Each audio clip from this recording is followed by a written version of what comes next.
Eu sou Isa Tapuia, sou antropóloga e, bom, para começar um pouco, né, nossa apresentação, eu sou do Partido dos Trabalhadores, meu pai e minha mãe são fundadores do partido e eu nasci numa comunidade ribeirinha, chamada Jamuri, no Lago Grande do Curuai. Eu sou de Santarém do Pará e na década de 70 meus pais vieram, né, do Jamuri para Santarém. E lá a gente trabalhou nessa questão religiosa, né, na Igreja Católica, todo mundo sabe da questão das SEBs, né?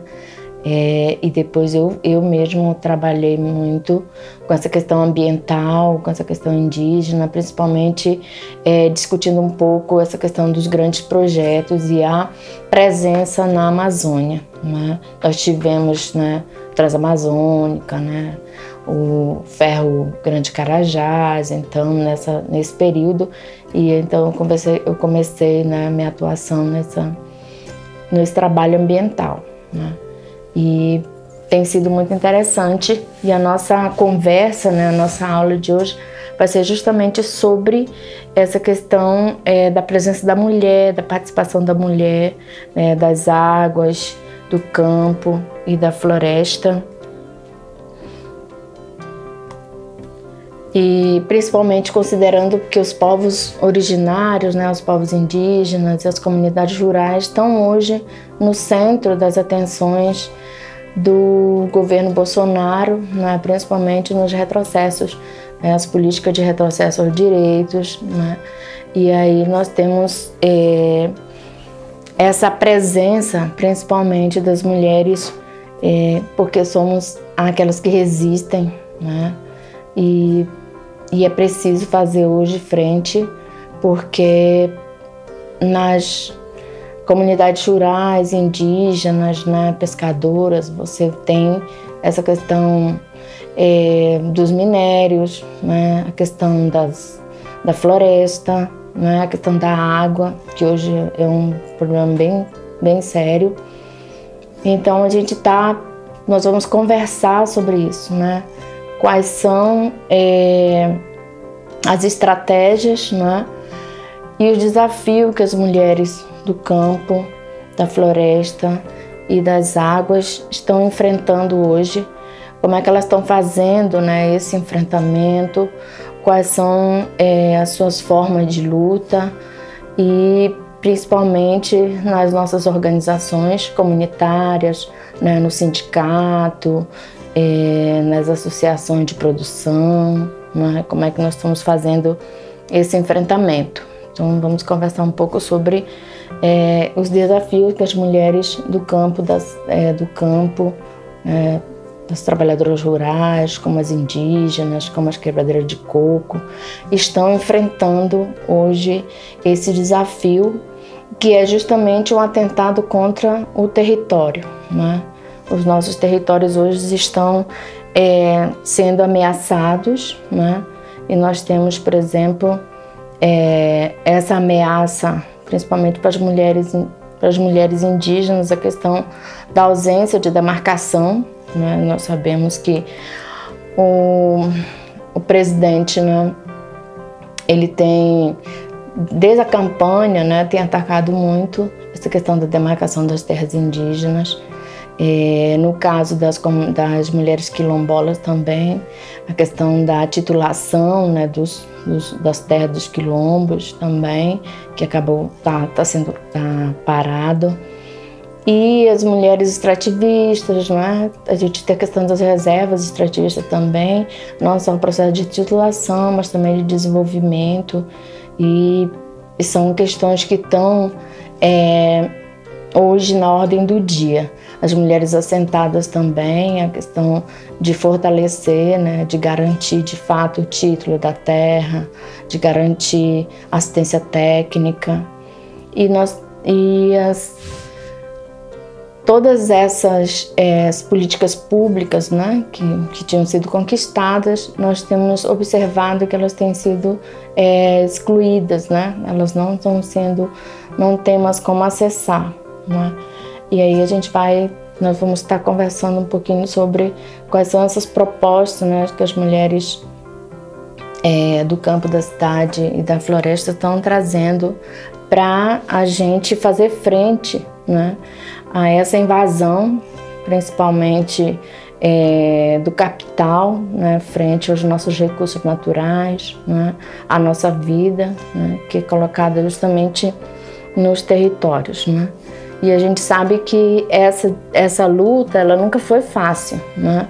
Nunca foi fácil lutar em defesa da garantia e da proteção dos recursos naturais, porque é justamente nesse espaço, né, nesse ambiente que a gente sobrevive, né? Principalmente a gente, sobretudo as comunidades rurais, indígenas, quilombolas, né? A gente precisa da caça, a gente precisa do peixe, a gente precisa dos frutos silvestres, né? A gente precisa não só para alimentação, mas também para remédios, enfim. Então esse ambiente onde a gente está é um ambiente que está sendo ameaçado, né? Está sendo ameaçado porque a gente tem não só os projetos energéticos, né, de hidrelétricos, mas também nós temos os projetos de mineração, né, principalmente de mineração hoje, a questão da abertura dessas áreas, né, para a questão da extração ilegal de madeira.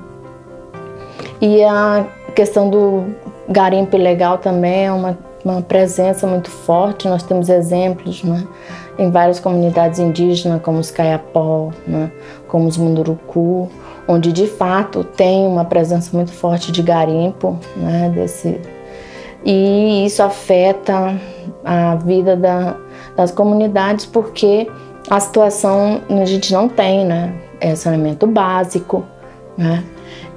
E as comunidades, grande parte delas usam a água para consumo doméstico, e essa água então ela está contaminada, né, está poluída, né, por sedimentos, está contaminada com mercúrio, e agora também a gente tem um agravante que é justamente a questão dos agrotóxicos, né? Porque quando a gente tem agora na Amazônia, na presença já da soja, né, desse plantio, né, em larga escala, e eles acabam, né, pulverizando as plantações, e esse veneno ele vai para o ambiente e ele chega até os igarapés, né, destrói também as plantações, né, das comunidades tradicionais, as roças, né, tradicionais.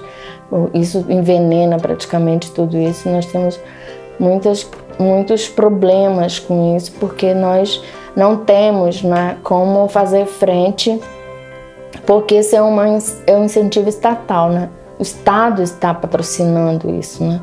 O Estado está, digamos assim, promovendo esse tipo de ataque, né, às nossas culturas, à nossa vida, ao território, né? Não há mais essa proteção, apesar de a gente ter leis, né? No caso dos indígenas, os artigos 231 e 232, né? A Convenção 69 e todas as legislações correlatas, nós não conseguimos, né, fazer frente hoje a esse sistema, né, que está impondo sobre as comunidades, sobre a população indígena, sobre a população quilombola, sobre os extrativistas e, em particular, sobre as mulheres, né? Então a gente tem toda essa realidade, né, que chega até as nossas comunidades e violam, né? Violam os direitos, violam a vida. Então é interessante que a gente possa conversar um pouco também. Nós tivemos agora, né, a Marcha das Mulheres, a Marcha das Margaridas, a Marcha das Mulheres Indígenas, e elas trouxeram para a gente, né, uma perspectiva do que a gente quer, né, do que a gente apresenta para a sociedade brasileira como alternativa, nem só como alternativa, como projeto de sociedade mesmo, né? Porque essa situação que a gente se encontra, ela precisa ser enfrentada de forma responsável. E nós, as mulheres, somos aquelas que estamos, de alguma forma,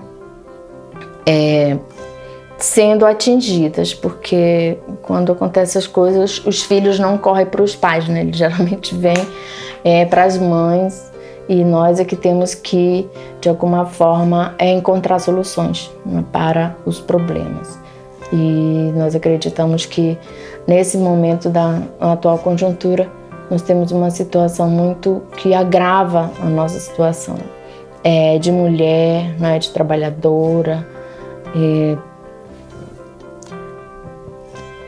Então a gente precisa, essa questão dessas lutas e conquistas que estão ligadas ao território, a gente sabe que nunca foram fáceis, né?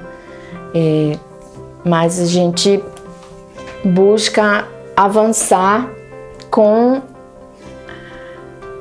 as organizações, né? As organizações de mulheres que cada vez mais estão presentes no nosso dia a dia, né? E um exemplo dessa força das mulheres está justamente na Marcha das Margaridas de 2019, na Marcha das Mulheres Indígenas também, que reuniu mais de 113 mulheres, né, tanto indígenas como trabalhadoras rurais, né, extrativistas. E a proposta dessas mulheres é justamente a questão de que a gente tem um projeto de sociedade, um projeto que ele é construído coletivamente, né? Que ele propõe uma sociedade, um Brasil sem violência, né? Onde a democracia e a soberania popular sejam respeitadas a partir de relações justas e igualitárias, né? Essa é a proposta do projeto político da Marcha das Margaridas.